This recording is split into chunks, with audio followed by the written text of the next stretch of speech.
اللہ اللہ اللہ اللہ اللہ اللہ اللہ اللہ. السلام علیکم ورحمۃ اللہ وبرکاتہ. بسم اللہ الرحمن الرحیم. الحمد للہ وکفى وسلام على عباده الذین اصطفى اما بعد.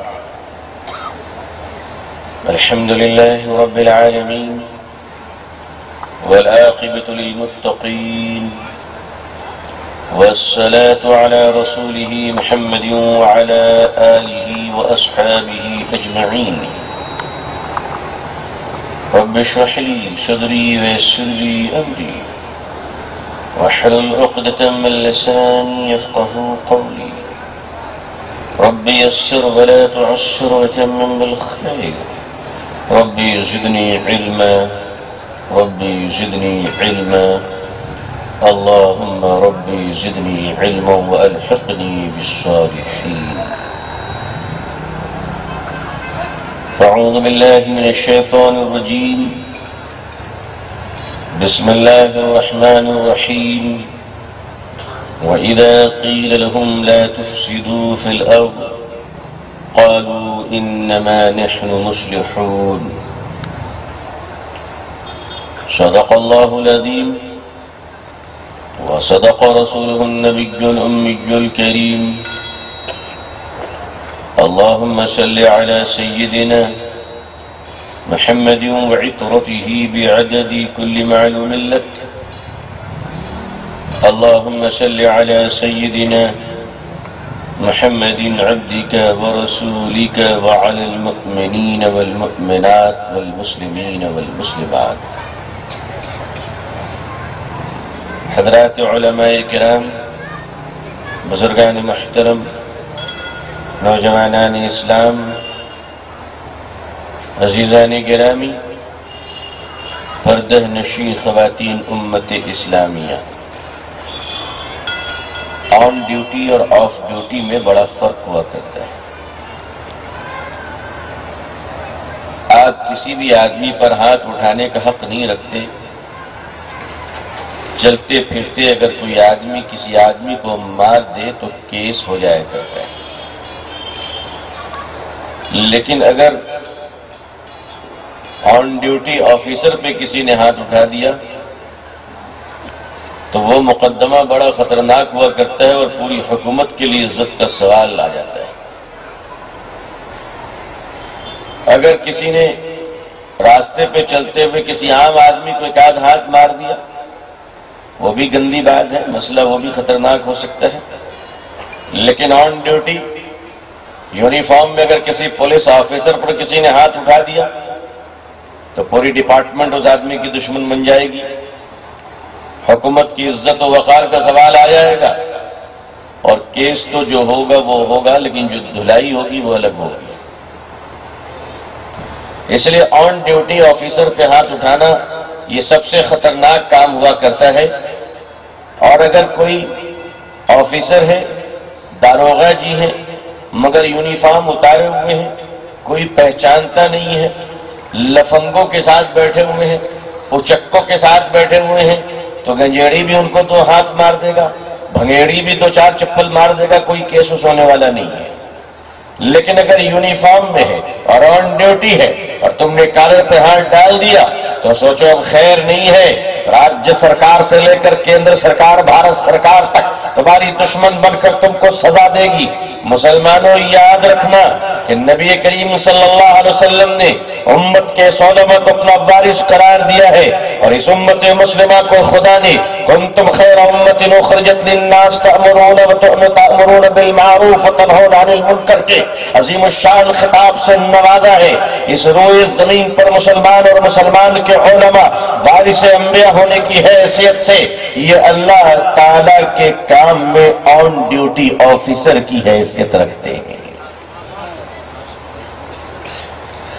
اور آن ڈیوٹی آفیسر جب امت مسلمہ اور زاہد تقوی کے پرہیزگاری کی راہوں پر چلنے والا، اللہ کی راہوں پہ دین کے کام کرنے والا، ایمانداری، سلح کل اور سلوک اور معرفت کے چراغوں کو روشن کرنے والا، ایسا ایک مسلمان اگر سڑک پہ رہے اور ایک مسلمان ایک علاقے اور شہر میں رہے اور ایسا ایماندار ایک مومن وقت اگر راہوں سے گزر جائے گا، اگر اس پر آنکھ اٹھاؤ گے تو خدا اس نکلی ہوئی آنکھ کا انتقام لے لے گا۔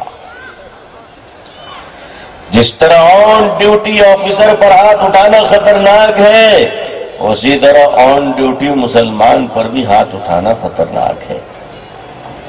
لیکن اگر مسلمان آف ڈیوٹی ہو، مسلمان نے داڑھی مڑوا لیا ہو اور داڑھی بھی رکھا ہو، تو نبی پاک صلی اللہ علیہ وسلم کی سنت کی طرح نہیں بلکہ لینن، کارل مارکس، اسٹالن اور سلمان رشدی کے اسٹائل کا۔ اگر مسلمانوں نے اپنی شناخت اوڑھ دی ہو، نیچے اتار دی ہو، شناخت ہٹا دی ہو، ٹوپی اتارا، امامہ اتارا اور پھٹے ہوئے کپڑے پہن لیے۔ آج کل تو سڑکوں پہ چلتا ہوں تو ایئرپورٹ پہ بہت ساری ایسی بہنیں ہمیں نظر آتی ہیں کہ جن کے کپڑوں کو دیکھ کر ترس آتا ہے، اور جی چاہتا ہے گجرات کے مسلمانوں سے کہیں کہ مسلمانوں جب تم زکات نکالو تو ان لڑکیوں کا بھی کچھ خیال کر لیا کرو، ان بچیوں کا بھی کچھ خیال کر لیا کرنا۔ ان کے ماں باپ بیچارے بہت مفلس فقیر بھکاری ہیں، انہوں نے سب کچھ دیا ہے مگر اپنی بیٹیوں کو ایک عزت ایسے پینٹ نہیں دے سکے کہ جس جنس میں کم از کم اوپر سے پھٹا اٹھا نہ ہو۔ پہلے تو غریب اور فقیروں کے بچے بھی چھپایا کرتے تھے، اب امیروں کے بچے بھی اپنے کپڑے پھاڑ پھاڑ کر دکھاتے ہیں کہ دیکھو یہ فیشن ہے۔ جانتے ہو لوگوں، یہ تمہیں سزا کیوں مل رہی ہے؟ اس لیے سزا مل رہی ہے کہ میرے آقا صلی اللہ علیہ وسلم پیون لگے ہوئے کپڑے پہنتے تھے۔ سیدنا عمر فاروق جب مسجد اقصی کی چابی لینے گئے تو 72 کپڑوں میں پیون تھا۔ تاریخ میں لوگوں نے مذاق اڑایا کہ یہ مسلمانوں کا امیر جو پھٹا ہوا کپڑا پہنتا تھا۔ لوگوں نے میرے نبی کا مذاق اڑایا صلی اللہ علیہ وسلم کہ تمہارے نبی جو پھٹا ہوا کپڑا پہنتا تھا۔ لوگوں یاد رکھو، تم نے نبی کے پھٹے ہوئے کپڑے اور پیون کا مذاق اڑایا، خدا نے آج پورے پھٹے ہوئے کپڑوں کو فیشن بنا کر دنیا میں تمہاری اولادوں کو پہنا دیا، آج تمہاری اولادوں کو پہنا دیا۔ مسلمانوں، نبی کی سنت پر داڑھی رکھ کر انشاءاللہ چہرے کی حفاظت ہوگی۔ تم داڑھی تو رکھ رہے ہو، آقا کی سنت چھوڑ کر کھڑے ہو کر پیشاب کرنے والوں کی نسل اتار رہے ہو۔ لوگوں یاد رکھو، جب سنت پر چلو گے تو آن ڈیوٹی مسلمان رہو گے، پھر تم خدا کی حفاظت میں رہو گے۔ اور اگر بے غیرت اور ایمان سے باہر نکل کر سنت کے خلاف اگر تم اپنی زندگیوں کو گزارو گے تو پھر تمہارا کوئی دیکھنے والا نہیں ہوگا، پھر تمہیں کہیں بھی سزا مل سکتی ہے، کہیں بھی کچلے جا سکتے ہو، کہیں بھی دبائے جا سکتے ہو۔ اس لیے مسلمانوں ایک بات طے کر لو کہ اس دنیا میں جب تک تم کو رہنا ہے اپنی شناخت کو قائم کر کر رہنا ہے انشاءاللہ۔ آخر وہ خوشبو کیا ہے جس کی خوشبو کا احساس لوگوں کو نہ ہو؟ وہ مسلمان کیا ہے جو ہزاروں کے بیچ میں پہچانے نہ جا سکے؟ آج مسلمانوں کی حالت اتنی خیر ہو گئی کہ اسے پہچاننا مشکل ہو گیا کہ پہچانے کیسے؟ راشن کارڈ دیکھ کر، ووٹر آئی ڈی سے معلوم ہوتا ہے کہ یہ مسلمان ہے، پاسپورٹ سے معلوم ہوتا ہے یہ مسلمان ہے۔ بولو بھائی، ہوتا ہے کہ نہیں ہوتا ہے؟ راشن کارڈ سے معلوم ہوتا ہے کہ مسلمان ہے، آدھار کارڈ سے معلوم ہوتا ہے کہ مسلمان ہے۔ مسلمانوں، یہ آدھار کارڈ تو اب بنے ہیں، ووٹر آئی ڈی اب بن رہی ہے، پاسپورٹ اب بن رہے ہیں، راشن کارڈ اب بن رہے ہیں، لیکن تمہاری شکل سے تم معلوم ہو کہ مسلمان ہو، یہ پہچان تو 1500 سال پہلے اللہ کے نبی نے تمہارے اور ہمارے لیے طے کر دیا ہے صلی اللہ علیہ وسلم۔ تم نے اس پہچان سے کمپرومائز کر لی۔ کسی شاعر نے کہا ہے، اپنی حالت کا احساس نہیں ہے، اپنی حالت کا خود احساس نہیں ہے مجھ کو، مجھے اوروں نے بتایا ہے کہ میں پریشان ہوں، اوروں نے بتایا ہے کہ پریشان ہوں میں۔ مجھے شعر کو کبھی بدل دینے کو دل کرتا ہے کہ اپنی حالت کا خود احساس نہیں ہے مجھ کو، مجھے اوروں نے بتایا ہے کہ مسلمان ہوں میں۔ آج حکومت بتا رہی کہ تم مسلمان ہو، پولیس بتا رہی کہ تم مسلمان ہو۔ جو مسلمان ہو، تمہاری شناخت کیا ہے؟ ایک مسلمان کی پہچان کیا ہے؟ ایک مسلمان کی علامت کیا ہے؟ جس جگہ مسلمان رہے چراغوں کی طرح، عزیزان ملت یاد رکھیے گا، یہ جو اندھیرا ہوتا ہے، رات کا اندھیرا ہو یا دن میں گھٹا کا اندھیرا ہو یا کمرے کی تاریکی ہو، اندھیرے کی جو سب سے بڑی ضد ہے وہ روشنی ہے۔ اور ایک بات یاد رکھیے گا، اندھیرے کو اس سے کوئی مطلب نہیں ہے کہ چراغ جس دیے میں جل رہا ہے وہ دیا سونے کا ہے یا مٹی کا؟ نہیں، اندھیرے کو اس سے کوئی فرق نہیں پڑتا کہ چراغ کا دیا سونے کا ہے یا مٹی کا. اندھیرے کو فرق پڑتا ہے تو دیے سے نکلنے والی روشنی سے فرق پڑتا ہے. اس دنیا کے ظلمت کو اس سے کوئی فرق نہیں پڑتا ہے کہ مسلمان گجراتی ہے یا بہاری، عرب کا یا ہندوستان کا. اگر اس کائنات کے باطل کو کوئی فرق پڑتا ہے تو مسلمان کی شریعت و تقوی و پرہیزگاری کی روشنی سے فرق پڑتا ہے. آج اسی روشنی کو مسلمانوں نے مٹا دیا. دنیا میں مسلمانوں، اس وقت تک کوئی دشمن تمہارا طاقتور نہیں ہے جب تک کہ تمہارے اندر شریعت و سنت کی کمزوری نہ آ جائے. دنیا کی ہر طاقت تمہارے سامنے سرنگو ہو کر سر جھکا دے گی جس دن تم اپنے آپ کو مسلمان بننے پر آمادہ کر دو گے. انشاءاللہ مسلمان بننے کے لیے خود کو آمادہ کیجئے کہ آپ مسلمان ہیں. کہیے انشاءاللہ ہم سب مسلمان ہیں الحمدللہ. اچھا، جو انڈین مسلمان ہے وہی ہاتھ اٹھائے، جو دوسرے ملکوں کا وہ نہ اٹھائے. ہندوستانی مسلمان ہے سب ماشاءاللہ الحمدللہ. کہیے الحمدللہ. اتنے اٹھے ہوئے مسلمانوں کے جو ہاتھ ہیں، یہ ہاتھ کس لیے ہے؟ یہ اپنی حاضری بھی درج کرائے گی اور ضرورت پڑے گا تو دیش بھارت کی رکشا کرنے کے لیے اپنے ہاتھ اور طاقت اور بازو کا استعمال بھی کرے گی. تو انشاءاللہ انشاءاللہ صرف کباب روٹی کھانے کے لیے نہیں، صرف کباب روٹی کھانے کے لیے. مجھے معلوم ہے کہ اب گوشت پر آفت آ رہی ہے، لیکن گھبرائیے مت، یہ مسلمان ہے. اگر ادھر کباب نہیں بنائے گا تو آلو کے کباب بنا دے گا. فرق صرف اتنا ہوگا کہ ابھی آلو 20 روپے ہے، اگر پوری قوم ادھر ٹوٹ پڑی تو 800 روپے کلو آلو ہو جائے گا. ہم نے تو منع نہیں کیا تھا. ہم تو آپ سے کہتے ہیں اس قوم کو کھانے دیجیے جو کھا رہے. یہ قوم جو کھا رہی اس کو مت روکیے، کیونکہ اس قوم کی نرالی شان یہ ہے کہ شادی کے پنڈالوں کے سائے تلے پلے ہیں ہم. شادی کے پنڈالوں کے سائے تلے پلے ہیں ہم. بریانی ہے قومی نشان ہمارا. چہرے پر مسکراہٹ آ گئی لوگوں کے ماشاءاللہ کہ بریانی ہے قومی نشان ہمارا. جنت میں تو لے آئے ہو فرشتوں، یہ بتاؤ یا کباب پراٹھے کی دکان کہاں ہے؟ تو یہ اتنی آسانی سے یہ قوم ماننے والی نہیں ہے. میں چائنا گیا، لوگوں نے کہا کہ انڈین بریانی آپ کو کھلاتا ہوں. میں نے کہا کلمہ سے پہلے اسی کو کب چاہتے تم لوگ؟ دین و ایمان پیچھے پیچھے بریانی آ گیا. تو یہ بات ہمارے بھارت کی سرکار کو بھی سمجھ لینی چاہیے کہ اس کو کہیں بھی رکھو، کدھر بھی رکھو، اللہ تعالیٰ نے اس کے کوٹے میں بریانی کی بوٹی کے ساتھ رکھا ہے. اس میں انشاءاللہ کوئی فرق نہیں پڑے گا. لیکن میری قوم کے لوگوں، امت مسلمہ، آپ کے سامنے جو سب سے بڑی چیلنج ہے وہ یہ ہے، اور آپ دوسروں کو برا کہنا بند کرو. نہ کوئی سرکار دشمن ہے، نہ کوئی پارٹی دشمن ہے، نہ کوئی تنظیم دشمن ہے. مسلمانوں آؤ ہم یہ طے کریں کہ ہمارے کمرے کا جو اندھیرا پن ہے، ہمارے کمرے کی جو تاریکی ہے، وہ چراغ کے جلانے سے تاریکی دور ہوگی. ہمارے بھاشن اور فلسفوں سے اندھیرا نہیں مٹے گا. اس تاریکی کو مٹانے کے لیے ہمارے اکابر علماء اور بالخصوص علماء دیوبند نے اور بالخصوص ہمارے اکابر و اسلاف نے ایک بنیاد رکھی، اور وہ بنیاد وہی کہ آج ہندوستان کے مسلمانوں کے اندر جو دین کی جوت آپ کو نظر آ رہی ہے. گجرات کے مسلمانوں یاد رکھنا، ہم نے کئی ملکوں کو قریب سے دیکھا ہے، انڈونیشیا اور ملیشیا اور برونائی کو دیکھا ہے، ہم نے آس پاس کے ملکوں کو دیکھا ہے. میں کہہ سکتا ہوں دنیا کے کئی ملکوں کو ڈھونڈنے کے بعد میں یہ بات آپ سے کہتا ہوں کہ دنیا کے جتنے ملکوں میں مسلمان ہیں ان سب سے اچھے مسلمان الحمدللہ ہندوستان کے مسلمان مجھے لگتے ہیں. اور اس کی وجہ جاننے کیوں لگتے ہیں؟ اس لیے کہ ہندوستان خود بھی ایک بہت اچھا دیش ہے. اے بھارت، ہم تجھے سلام کرتے ہیں، کیوں نہ سلام کرے؟ خواجہ اجمیری تجھ پہ لیٹے ہوئے ہیں، نظام الدین اولیاء تجھ پہ لیٹے ہوئے ہیں، فخر اولیاء تجھ پہ لیٹے ہوئے ہیں، چراغ دہلوی تیرے سینے پہ ہیں، حضرت خواجہ معین الدین چشتی رحمۃ اللہ علیہ نے تجھے سنوارا ہے.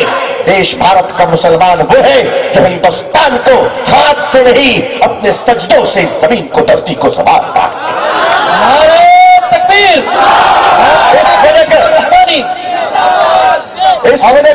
اس دیش سے ہمیں پریم ہے، اس دیش سے محبت ہے، اور اس دیش سے محبت رہے گی انشاءاللہ.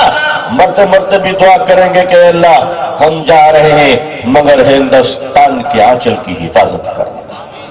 یہ ملک عظیم ہے، اس ملک میں رہنے والا مسلمان کو اللہ نے ایک عظمت بخشی ہے، ایک طاقت بخشی ہے. یاد رکھو مسلمانوں، مایوس مت ہونا، مایوس مت ہونا. حالات آتے ہیں، کبھی رات آتی ہے تو کبھی دن آتا ہے. شام آئی ہے تو صبح ضرور ہوگی.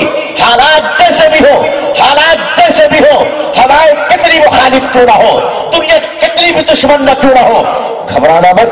اس لیے کہ بھارت میں سرکاریں بدلتی ہے، کائنات کا خدا نہیں بدلا کرتا. ملک ہندوستان، تم جس خدا کی عبادت و پرستش کرتے ہو وہ خدا وحدہ لا شریک ہمیشہ سے ہے اور ہمیشہ رہے گا. دنیا آتی رہے گی، جاتی رہے گی، خدا ہے اور خدا رہے گا. یاد رکھو مسلمانوں، تمہیں صرف اپنے مشن پہ کام کرنا ہے. ہمارا مشن پریم، مایا، چھما، کرونا، دیا، محبت، پیار، یہ کوئی مشن ہے تمہارا جو نبی کریم صلی اللہ علیہ وسلم نے دنیا کے سامنے پیش کیا. لوگوں مت بھولنا میرے پیارے آقا صلی اللہ علیہ وسلم کا مشن کیا تھا، وہ کتنا عظیم مشن تھا. جو میرے آقا صلی اللہ علیہ وسلم دشمنوں کو مل کر دیکھتے تھے تو دشمن دیوانے ہو جایا کرتا تھا. میں جانتا ہوں کہ بادشاہ کی تلوار کے میدان میں، بادشاہ کی تلوار کے اپنے ایک میدان میں تو تلواریں نہیں آ سکتی، مگر بادشاہوں کے تلوار کے میان ہو تو دوسری تلوار نہیں جایا کرتی. مسلمانوں، مگر فقیروں کے کمبل میں 10 غریب سو جایا کرتے ہیں، کوئی دقت نہیں ہوا کرتی ہے. تم کملی والے بن جاؤ، تم دیالو بن جاؤ، تم مانوتا کی سیوا کرنے والے بن جاؤ، تم انسانیت کی حفاظت کرنے والے بن جاؤ. یاد رکھو، پیاسوں کو پانی پلانے والوں کا ہاتھ دشمن بھی نہیں کاٹا کرتا. مریضوں کے علاج کرنے والے ڈاکٹروں کی ٹانگوں پہ کوئی وار نہیں کیا کرتا. مسلمانوں، اس ملک کی ضرورت ہو تم، انسانیت کی ضرورت ہو تم اس ملک کی روشنی ہو انشاءاللہ. صرف تم خاموش ہو گئے ہو، تم نے اپنے آپ کو نہیں پہچانا، تم نے خود کو گرا لیا ہے، جس کی وجہ سے حالات یہ ہیں. ورنہ سچ کہہ دوں تم سے میں دل کی ایک بات کہ شیر تو شیر ہوتا ہے، یہ الگ بات ہے کہ بچپن میں بکری کے ماحول میں رہ گیا ہے، ذرا میں میاں رہا ہے.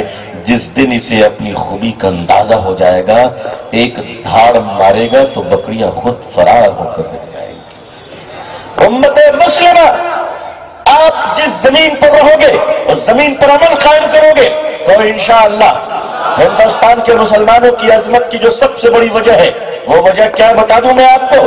وہ وجہ یہ ہے کہ مدارس اسلامیہ کا جو شاندار نظام ہندوستان میں ہے، یہ نظام تو سعودی عربیہ میں بھی نہیں ہے. جب انگریزوں نے تن کے گورے من کے کالے انگریزوں نے لارڈ ماؤنٹ بیٹن نے کہا تھا کہ میں ہندوستان میں انگلش میڈیم کانوینٹ کی جال ایسی بچھاؤں گا کہ جسم تو ہندوستانی ہوگا مگر دل انگلستانی ہوگا.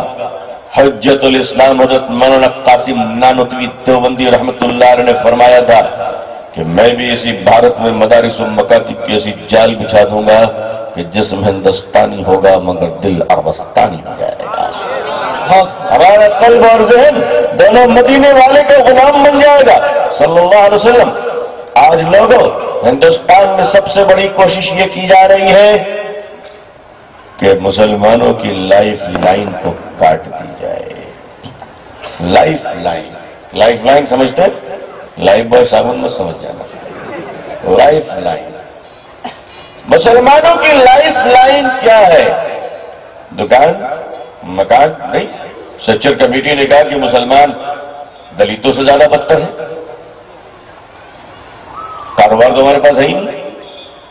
گجرات کے مسلمان خوش نصیب ہیں ماشاءاللہ. یہ پردیش بڑا اچھا پیارا پردیش ہے. یہاں بہرحال پھول اگائے جاتے ہیں، پانی نہ ملے تو خون بھی ڈال دیے جاتے ہیں، مگر ہریالی ہے. اللہ قائم رکھے، باقی رکھے، اس پردیش کو خوشحال رکھے اللہ تعالیٰ.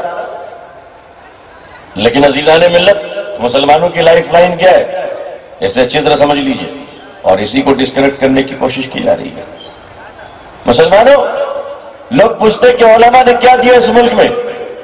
جاننا چاہو گے مسلمانوں، ان مدرسوں کا احسان اور علماء کا احسان یہ ہے کہ مسلمانوں، تمہاری لاشیں قبرستان جا رہی ہے، کسی مشان گھاٹ میں نہیں جا رہی ہے. آج ان مدرسوں کی برکت سے مسلمانوں، ہمارے چہرے سر پہ ٹوپی اور چہرے پہ داڑھی باقی ہے، مسجدیں پاک ہے،